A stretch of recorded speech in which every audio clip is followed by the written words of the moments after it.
예수의 우리를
오늘 우리들에게 주시는 하나님의 말씀 요한복음 3장입니다.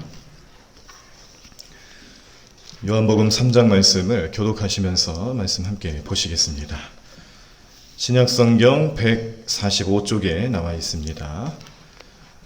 요한복음 3장 말씀 우리 교독하시면서 말씀 함께 보시겠습니다.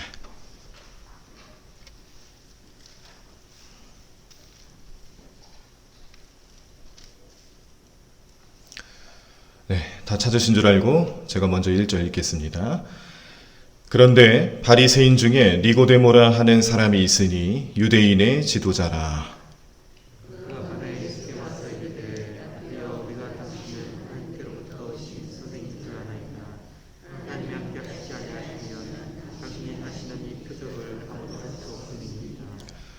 예수께서 대답하여 이르시되 진실로 진실로 내게 이르노니 사람이 거듭나지 아니하면 하나님의 나라를 볼 수 없느니라.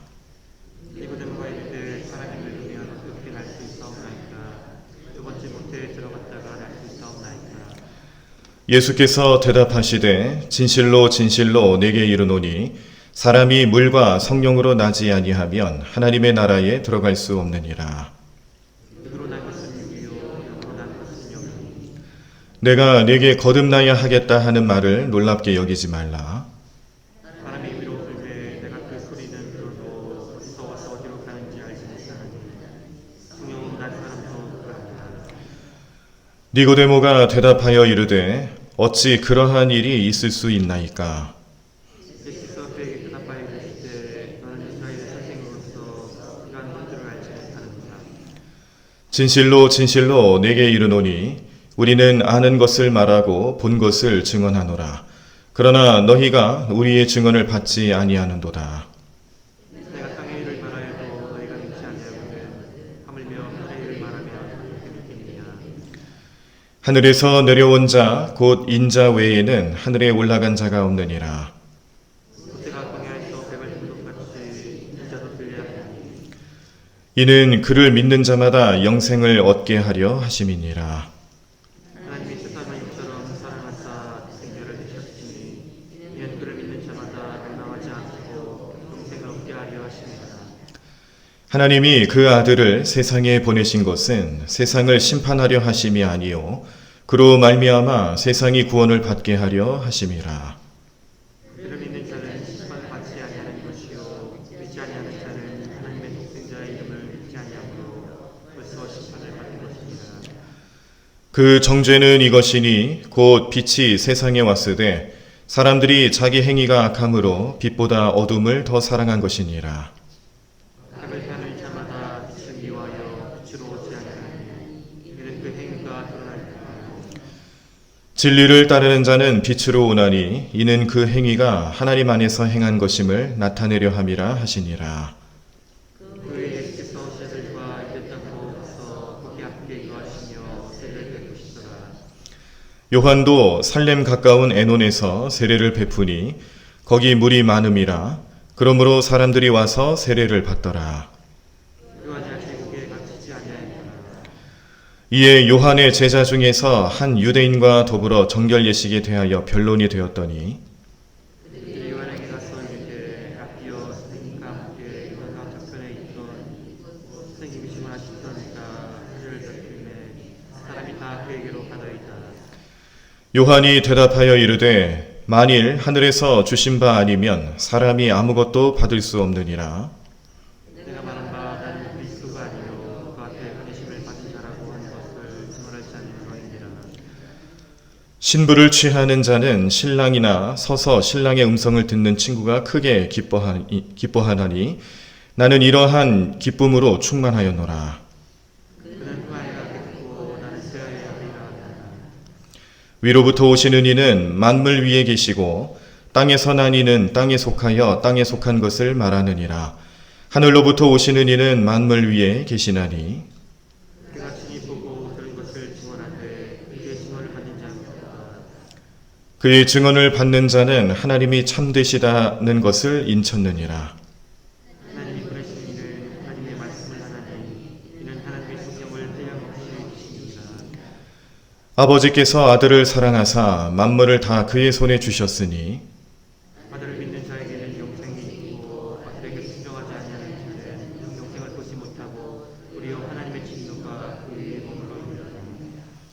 아멘.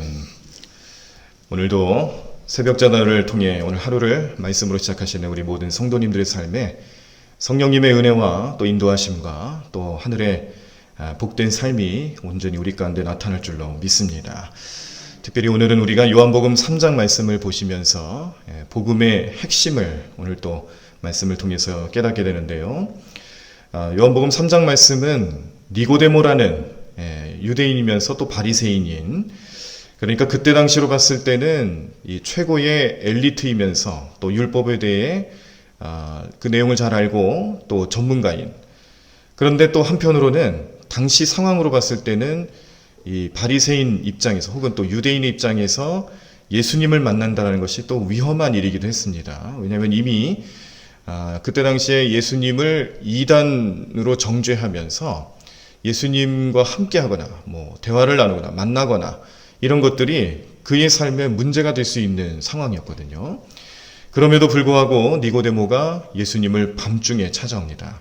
그러니까 밤중에 찾아오는 이유가 또 거기 있는 것이죠. 예수님을 대낮에 찾을 수가 없는 거예요. 사람들이 보지 않는 시간, 또 인적이 드문 시간, 그런 시간에 예수님을 만나러 찾아온 니고데모의 마음속에는 예수님이 참된 주님이시다는 것을 어느 정도 알고 있었습니다. 그 내용이 이제 이 기적과 이사를 행하시는 예수님의 그 모습을 보면서 이러한 표적은 사람으로부터 나오는 게 아니다. 이건 하나님이 주실 수 있는 능력이고 그 능력을 예수님 소유하셨다는 것은 예수님이 남다른 사람이라는 걸 내가 알겠습니다. 이 표적을 보면서 또 기적과 이사를 보면서 예수님을 찾아올 수밖에 없는 그의 마음을 볼 때에 이 유대인들이 가지고 있는 이 율법에 대한 맹신, 율법에 대해 오해하는 것과 또 율법은 행함을 통해서 의의를 얻는 것에 치중하는 반면에 오늘 이 니고데모와 예수님 간의 대화를 통해서 나타나는 내용은 이 복음에 관한 내용을 알려주시는 것이죠. 그래서 오늘 복음이라는 것은 무엇이냐? 예수님이 복음이시고 예수님을 믿는 것이 구원이고 또 그 구원에 대한 내용들을 오늘 이 유대인들 뿐만 아니라 이제 앞으로는 이 세상 모든 사람들에게 전파하시려고 하는 그 예수님의 놀라운 사역의 시작을 오늘 이 니고데모와의 대화를 통해서 나타내 주셨고, 특별히 니고데모와의 대화 속에서 우리가 주목할 내용은 이 거듭남에 대한 이야기죠. 거듭난다는 것을 니고데모가 완전히 오해하고 있습니다. 그러나 예수님께서 어떻게 이 거듭남에 대한 내용들을 설명해 주시는지는 이제 조금 이따 다시 한번 보도록 하겠습니다. 이렇게 영생에 대한 것들, 또 믿음에 대한 것들을 대화를 통해서 나누면서 니고데모와의 대화를 통해 여러 가지 복음의 또 구원의 핵심에 대한 것들을 우리가 아실 수가 있습니다. 자, 그리고 후반부에 가시면은 이제 세례 요한과 또 그 제자들과의 대화를 또 들을 수가 있는데, 세례 요한은 예수님이 이 땅에 오시기 전에 그 오심을 예비하고 준비하는 자로서 어찌 보면은 이 구약 시대를 종결하는 마지막 선지자로 이렇게 표현되는 세례 요한의 모습을 우리가 알 수가 있습니다. 그런데 오늘 그 내용들이 확실하게 드러나죠. 세례 요한이 제자들과 나누는 대화 속에서 예수님이라는 사람, 예수라는 사람이 우리 선생님처럼 스승님처럼 이렇게 물가에서 사람들에게 세례를 주는데 가만히 보니까 이 세례 요한이 주는 세례보다 예수님이 주는 세례가 훨씬 많은 거예요. 제자들의 입장에서 봤을 때는 이게 좀 못마땅한 거죠. 스승님이 좀 이렇게 드러나고 좀 잘 돼야 되는데 갑자기 나타난 저 예수라는 사람 때문에 스승님이 이제 인기가 좀 떨어지는 것 같고 또 그런 하시는 일들에 대해서 좀 드러나지 않는 것 같으니까 속상한 겁니다. 그런데 세례 요한이 깜짝 놀랄 이야기를 하죠. 그게 맞다라는 거예요. 그러면서 우리가 좀 잘 이해할 만한 표현을 썼던 게 뭐냐면 예수님은 흥해야 된다는 겁니다. 막 드러나야 된다는 거예요. 근데 자기는 어떻다라는 거예요? 망해야 된다 그래요. 이게 좀 극과 극단적인 좀 표현을 쓰긴 했습니다만, 이 망한다라는 게 이제 우리가 생각하는 그런 망하는 게 아니죠. 이제 점점점 사라질 때가 됐다. 예수님은 흥하셔야 하고 자신은 망해야 된다. 이게 맞는 것이다. 그리고 이런 것들을 이제 제자들에게 앞으로 너희들이 증거해야 된다고 얘기를 하는 겁니다. 그러니까 세례 요한이 이제 앞으로 이제 순교도 당하지 않습니까? 그런데 제자들은 어쨌든 그의 가르침을 받고 또 교육을 받은 후에 스승님의 삶을 따라서 살 거예요. 그런데 이렇게 어찌 보면 마치 유언과도 같은 그런 이야기, 자기의 스승이 남겨준 이야기를 들어보니까 뭐냐면 예수님이 하시는 일을 너희들이 증거해야 된다. 그래서 세례 요한이 정말로 하고 싶었던 얘기는 뭐냐면 자신은 정말 예수님이 이 땅에 오셔서 하늘나라 복음을 전하시고 또 메시아로서 그리스도로서 그 사역을 감당하시기 위한 그 첫 출발점을 나는 준비하러 온 사람이지 내가 메시아가 아니라는 거죠. 나는 그리스도가 아니고 예수님이 참된 그리스도이기 때문에 너희들은 그 내용을 잘 알고 깨닫고 나중에 많은 사람들에게 전파해야 된다는 것을 명령하는 내용도 오늘 보실 수가 있었습니다. 자, 다시 우리 니고데모와의 대화로 돌아가도록 하겠습니다. 니고데모와의 대화 속에서 예수님은 니고데모에게 이 거듭남에 대한 이야기를 해주시는데요. 니고데모라는 사람의 이름의 뜻은 순결의 피라는 뜻을 가지고 있습니다. 그러니까 이 니고데모의 마음속에서는요, 그 이름값을 하는 것 같아요. 언제나 살아가면서 자기가 이 유대 관원으로 또 바리새인으로 율법을 중요하게 여기고 율법을 따르는 삶을 살아가면서도 이 율법을 지키는 그 제일의 목적이 뭐였냐면은 이 순결한 삶에 대해서 관심이 많았다는 겁니다. 순결한 삶. 하나님 보실 때에 죄 없이 순결한 삶을 살아가기 위해서 노력하는 그의 삶의 방편은 율법이었어요. 율법이 자신의 삶을 순결하게 만들어줄 수 있다고 믿고 살아갔던 사람입니다. 그런데 예수님에 대한 모습을 가만히 살펴보니까 예수님이 놀라운 일들을 펼치고 계시거든요. 사람으로서는 할 수 없는 일들을 나타내시고 기적을 베푸시고 또 표적을 베푸시는 모습을 보면서 자신이 어쩌면 생각했던 자신의 삶에 정말 따라야 되는 참된 그런 사람을 만난 것이 아닌가. 정말 내가 꼭 만나봐야 될 사람을 지금에야 만난 것이 아닌가라는 마음의 깨달음을 얻은 겁니다. 이런 마음을 누가 주셨겠습니까? 사람으로서는 불가능하다라는 것을 깨닫고 하나님께서 주시는 능력이다라는 것을 깨닫게 하시는 그 마음가짐을 누가 주셨을까요? 아마 성령님이 인도하셨을 겁니다. 그래서 그는 밤중이라 할지라도 이 밤중이라는 것은 어찌 보면은 사람들의 마음이죠. 그때 당시 복음을 기다리고 메시아를 기다리고 또 이 메시아가 나타나셔서 이 세상을 어떻게 이끌어 나가실까 기대하고 또 고대했던 많은 유대인들의 마음 상태, 어쩌면 밤중일지도 모릅니다. 그런데 그들은 스스로 생각하기를 대낮에 살아간다라고 생각을 한 거죠. 근데 사실은 아닙니다.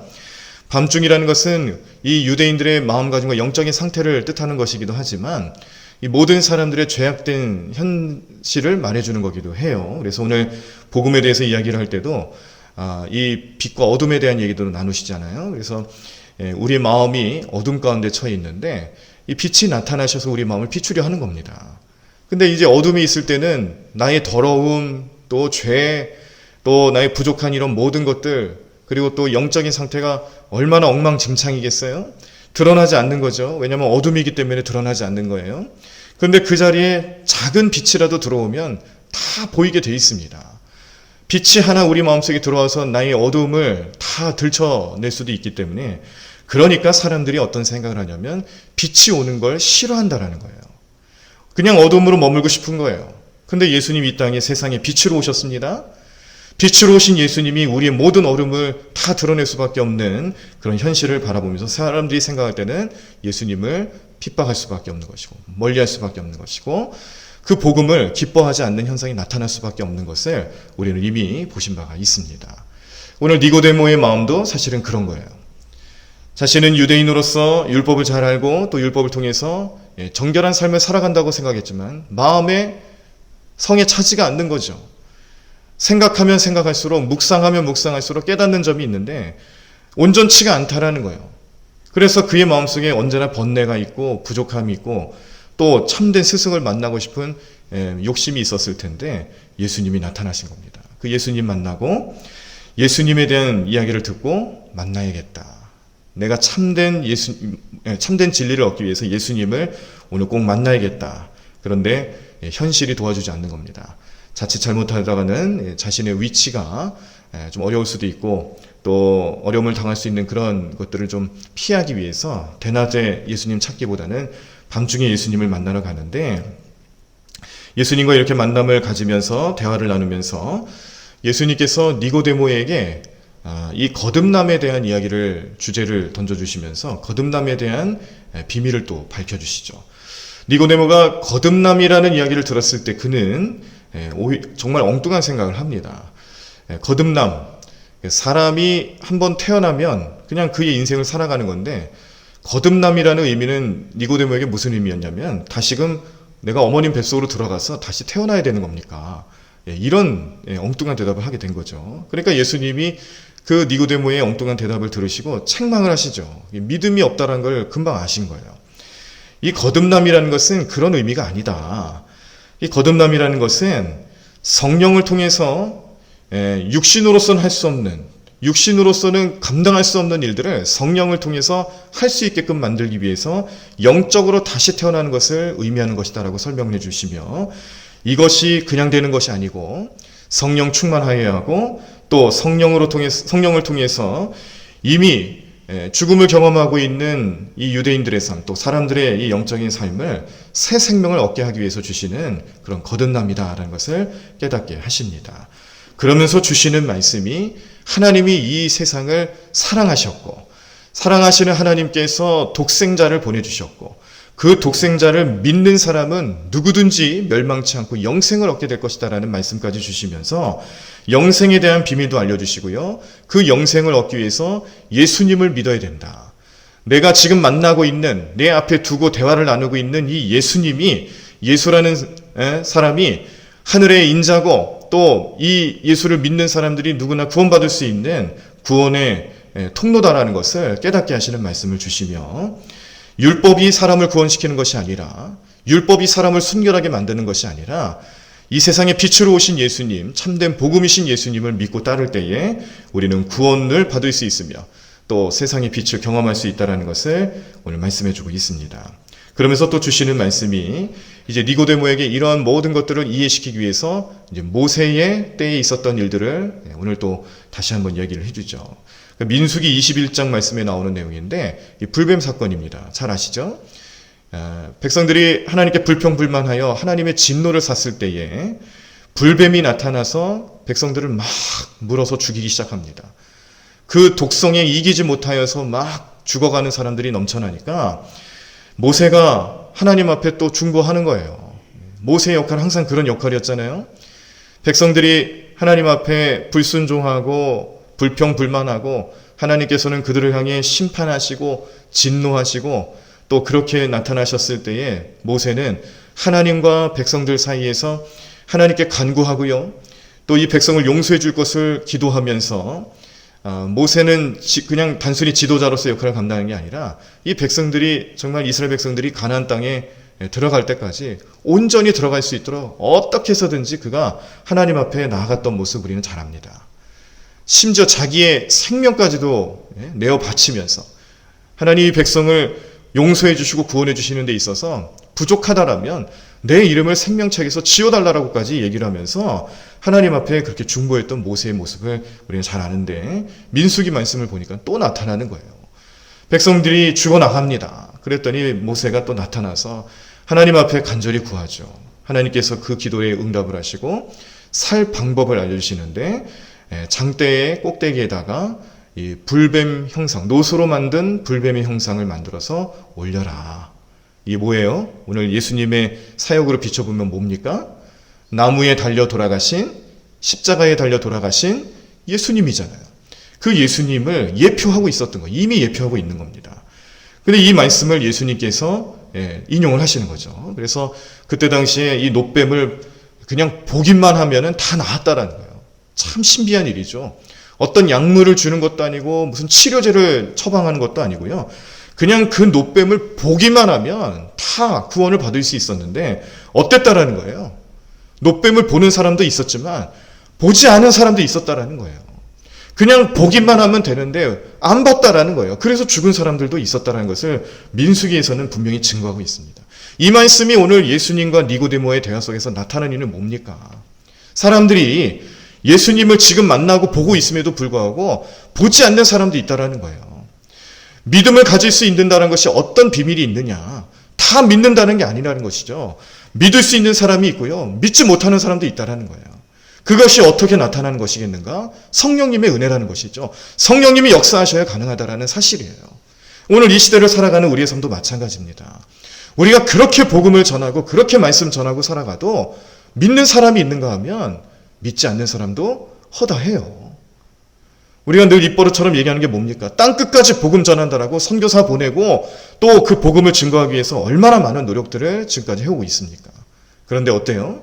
복음을 전하긴 전하는데 믿지 않는 사람들이 더 많은 거예요. 지난 주일에 최철규 집사님의 간증에서도 그런 내용들이 나왔고요. 간증을 이제 시작하시기 전에 잠깐 이제 목양실에서 우리 원로 목사님하고 저하고 이제 대화를 나눈 중에 똑같은 얘기를 또 하셨습니다.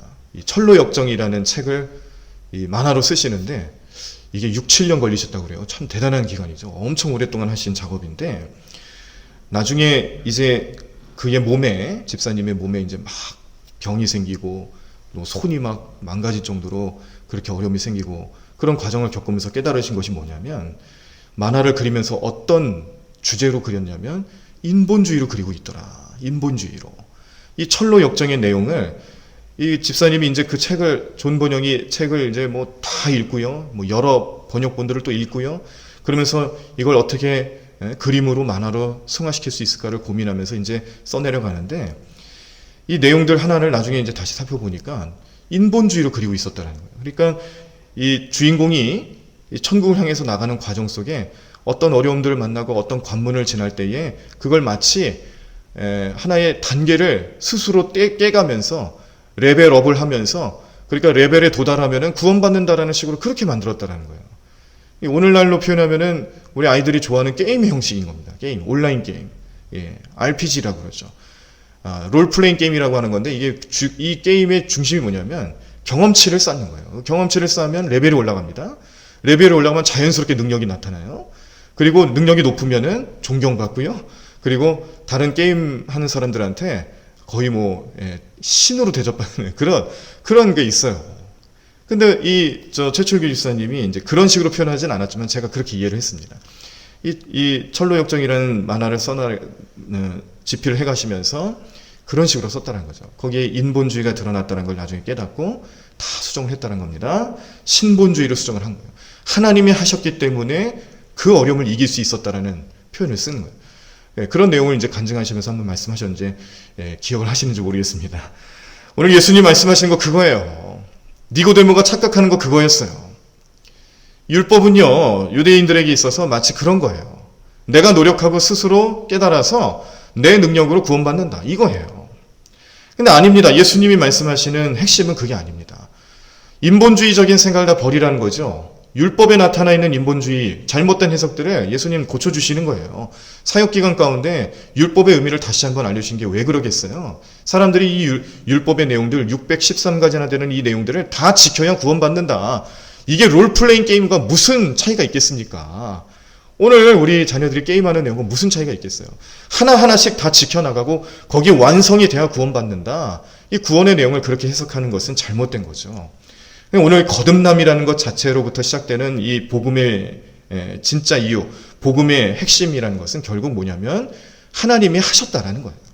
하나님이 하시기 위해서 예수님 보내셨다라는 거예요. 예수님 보기만 하면 되는데, 예수님 만나기만 하면 되는데, 믿기만 하면 되는데 사람들 어떻다라는 거예요. 그렇지 않다라는 거예요. 보지도 않고요, 믿지도 않고 결국에는 멸망당할 수밖에 없는 연약한 인생을 살아가고 있다. 오늘 니고데모가 깨달은 점은 바로 그겁니다. 오늘 우리의 마음속에서도 그런 깨달음이 나타나셔야 합니다. 우리가 교회를 오래 다니고요. 저도 이제 목회를 하며 신학 공부를 하고요. 또 제가 아직은 어립니다만 목회 경험을 쌓고 이런 과정 속에서 저도 무슨 생각에 빠지냐면 시간이 지나면 자연스럽게 목회 능력이 나타나고 또 거기에 따르는 여러 가지 하나님의 은혜가 나타나고 이런 착각에 빠지는 거예요. 이게 신학생 때부터 가지는 오류이기도 합니다. 신학 공부를 하고요. 또 앞날을 비전을 가지고 목회를 경험하면서 이런 여러 가지 경험을 쌓아나가는 과정 속에 우리 이 신학생들도 목회자들도 아직 경험이 없는 목회자들도 이 니고데모와 같은 생각에 빠지는 경우가 얼마나 많은지 모릅니다. 그런데 나중에 진짜 은혜를 경험하고요. 성령 체험하고요. 예수님 만나고 복음의 진리에 대한 말씀들을 온전히 깨닫기 시작하면서 회개하는 거죠. 회개해요. 지금까지 내가 신학에 의존했던 것들, 책을 의존했던 것들, 많은 사람의 논리적인 주장과 또 그런 결과를 의존하며 목회했던 것들 다 회개하는 겁니다.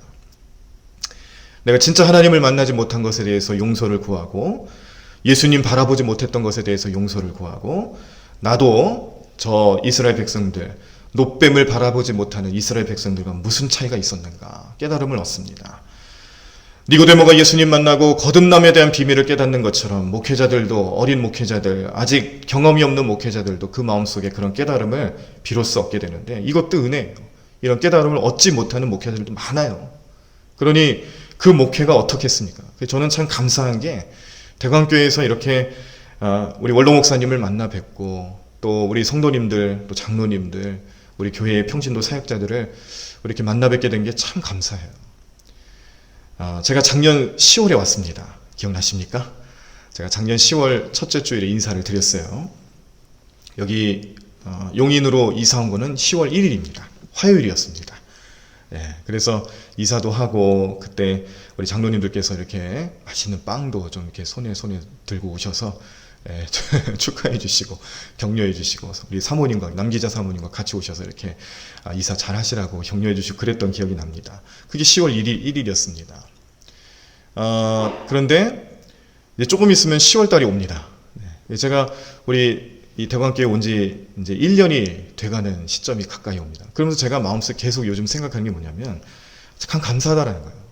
이렇게 좋은 교회, 또 우리 원로 목사님을 통해서 좋은 가르침을 받고, 원로 목사님의 그런 어떤 이 성경을 통찰력 있게 보시는 그런 능력, 이걸 또 도전받고 또 배우고, 또 그런 모습을 통해서 제가 한참 부족한 존재라는 걸 또 다시 한번 깨닫고, 그리고 우리 성도님들의 헌신과 또 예배를 사모하는 모습들, 저는 참 감사한 게요, 제가 사실은 지난 주일에 그런 생각을 했습니다. 그런 말씀을 좀 가지고 나눈 적이 있어요. 우리 주변의 교회들을 보니까 이 코로나 사태로 인해서 온라인 예배를 한 두세 달씩 드렸던 교회들이 다시금 현장 예배를 회복하기 위해서 광고하고 또 나오시라고 얘기했을 때에, 그 교회들이 제일 큰 어려움을 가졌던 게 뭐냐면 안 나오신다라는 거예요.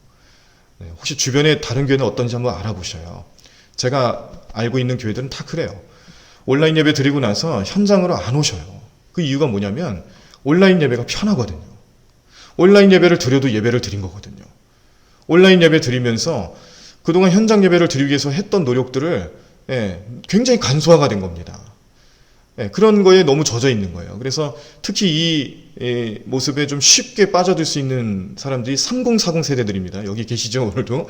30대, 40대에 해당되는 분들이 그런 어려움에 많이 빠지세요. 거기에 쉽게 넘어가는 거죠. 그래서 교회들마다 난리가 난 적이 있었어요.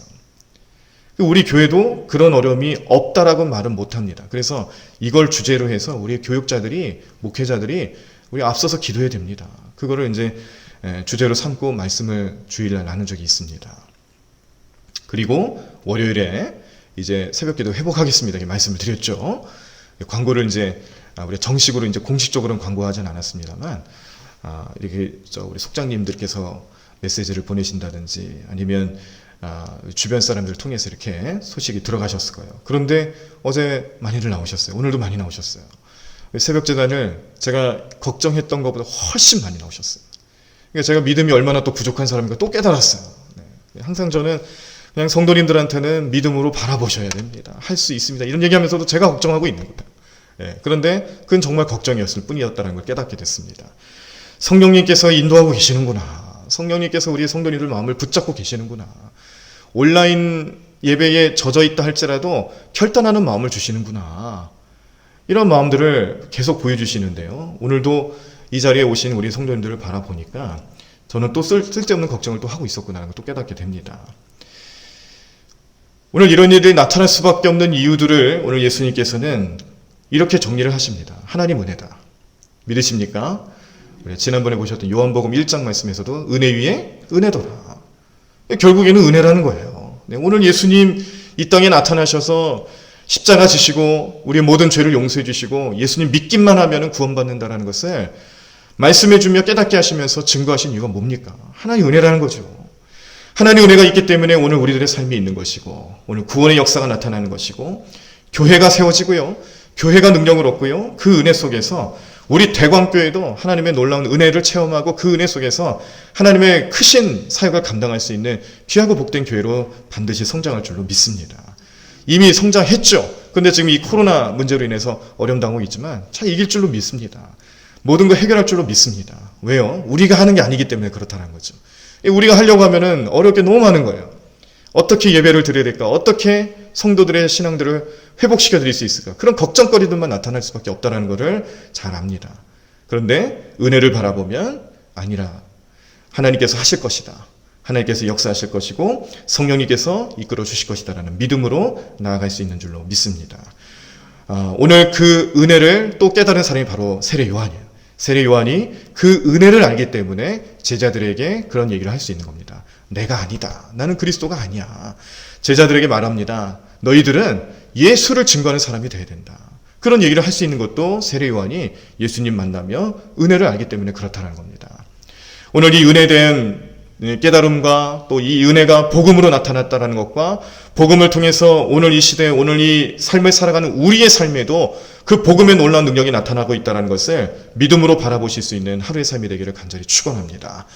오늘 우리 모든 성도님들 또 이 새벽 제단을 사모하시는 우리 모든 성도님들의 마음속에 오늘 이 말씀을 함께 묵상하시면서 니고데모를 만나셨고 세례 요한을 통해서 깨달음을 얻게 하셨던 그 하나님의 은혜가 오늘 우리 모든 성도님들 삶 가운데 또 저의 삶 가운데 나타나면서 결국 우리의 삶은 은혜로 시작하여서 은혜로 끝나는 삶이 되어야 된다는 것을 온전히 알고 오늘 하루도 하나님 은혜 주세요. 오늘 하루 동안 은혜로 우리와 함께 해주세요. 오늘 하루를 마칠 때에도 마무리할 때도 은혜롭게 마무리할 수 있도록 도와달라고 오늘 기도하시고 나아가실 수 있는 우리 모든 성도님들 삶이 되시기를 간절히 축원합니다. 다 자리에서 일어나시겠습니다. 이른 아침 내 영혼의 목마름에 문을 열고 나의 사랑 내 주님께 이 하루를 맡겨요. 이른 아침 내 영혼의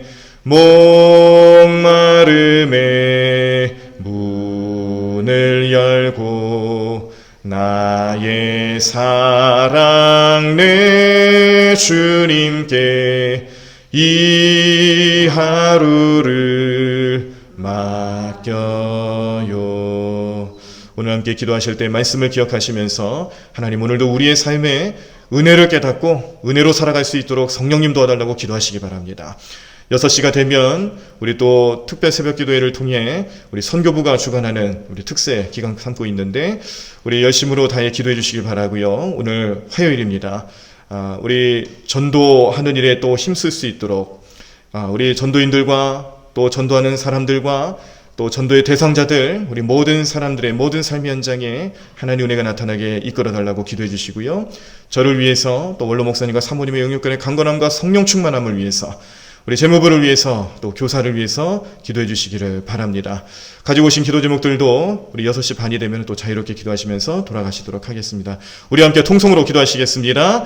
주님 감사합니다. 하나님 놀라운 능력으로 온전히 살아가는 우리 삶 될 수 있도록 역사하여 주시옵소서. 주님 오늘도 믿음으로 승리하는 귀한 삶 되기를 원합니다. 오늘도 주님의 뜻을 온전히 따라 살아가는 귀한 삶 될 수 있도록 이끌어 주시옵소서. 성령님 함께하여 주시옵소서. 우리 모든 삶의 능력 되시는 은혜의 주관자 되시는 주님 앞에 오늘도 무릎 꿇고 겸손하게 주님 앞에 나아갑니다.